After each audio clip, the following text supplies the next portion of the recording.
কবিতা নেই অনুতাপ। আবৃত্তি করছি আমি সর্দার আলম।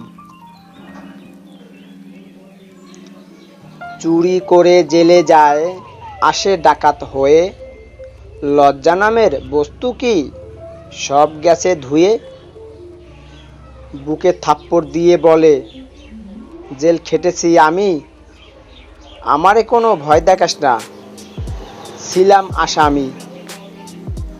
মুরগি চুরি করে সে, জেলে গিয়েছে বলে, মানুষকে সে হুমকি দেয় কলা কৌশলে। আসামি হয়ে জেল খাটলে সাহস আরো বাড়ে, একটুখানি ঝগড়া হলে কাউকে কি আর ছাড়ে। কিসের জন্য জেল খেটেছি, নেই অনুতাপ, এমন মানুষ সমাজের তরে অনেক অভিশাপ।